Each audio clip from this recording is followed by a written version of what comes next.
May kwento ako. Lalaki po ako. Lagi ako nakikinig sa mga kwentong MILF at gusto ko rin pong mag-share. Ay, thank you so much. May girlfriend na po ako. Actually, 6 months pa lang kami. Very, very new. Pero di ko alam kung magtatagal pa. Why? Nasa stage kami na nag-a-adjust pa sa isa't isa. Isa nga sa mga ayoko, sa napapansin ko, sa lahat ay yung lagi siyang nalilate. Ganun talaga pag mga princesses, laging late. Tingnan mo si Cinderella. Charot. At kapag naiinis ako dahil late siya, sa ngayon, tinitiis ko pa. Ay, may hangganan talaga lahat. Parang nasa honeymoon stage kami na puro kilig. Laging magkasuyo hanggang gabi. Lagi niya akong dinadalhan ng mga pagkain, food, ulam. Pabaon niya para sa trabaho ko. At ang lagi-lagi niyang niluluto ay, kung hindi pusit, ay isda. Ay, ayaw mo nun? Seafood. Pero sa totoo lang, hindi yun ang hilig ko. Dahil ang hilig ko ay makarne. Siguro yung mga liempo, mga ganyan, mga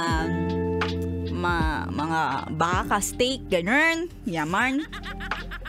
Pag binubuksan ko nga yung baon kong isda o pusit sa aming trabaho, lahat ng mga katrabaho ko napapalingon sa amoy ng ulam ko. Baka nababahuan?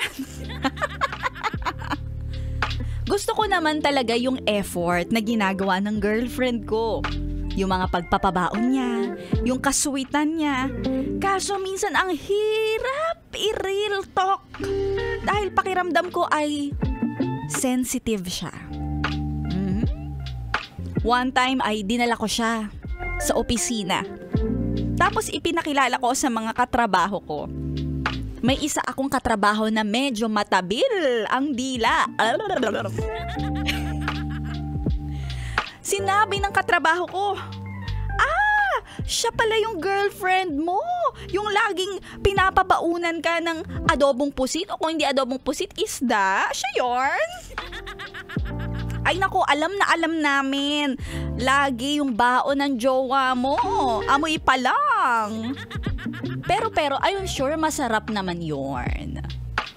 Sabi ng katrabaho kong matabil ang dila. Tapos, nung hinatid ko na siya, nung araw na yon, pauwi sa kanilang bahay, sakay ng motor ko. Wala siyang imik. At alam ko na tungkol yun sa sinabi ng katrabaho kong matabil ang dila.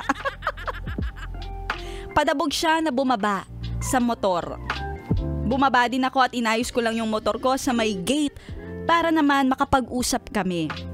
Sinabi ko, anong problema, babe?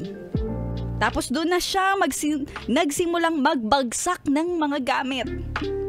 Ayan, lumalabas na nga yung totoong anyo. Congrats. Sabi niya, alam mo ba, pinagpraktisan ko yun. Nagpa-practice ako magluto para sa'yo.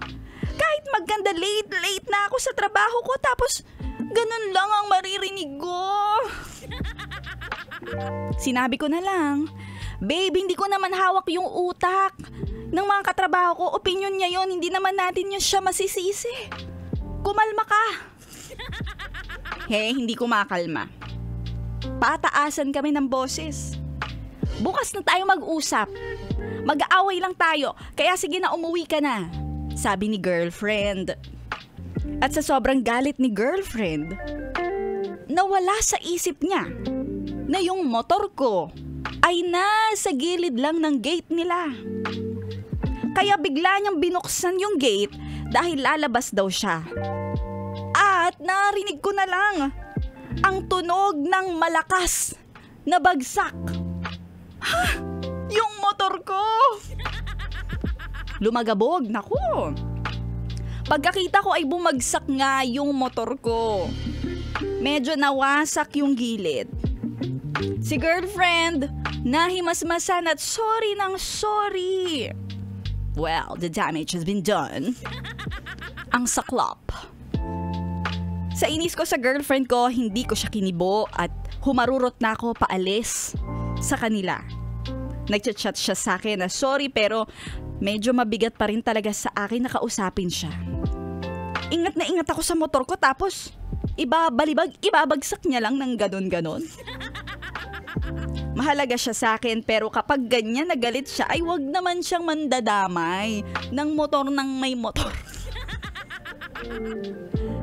Well, okay naman na kami ngayon. Kaso kapag nag-aaway, bumibigat talaga yung kamay niya. Tapos, ang ending, dinadaan niya lang ako sa mga suyo. Uy, suyuin mo ako. Suyuin mo.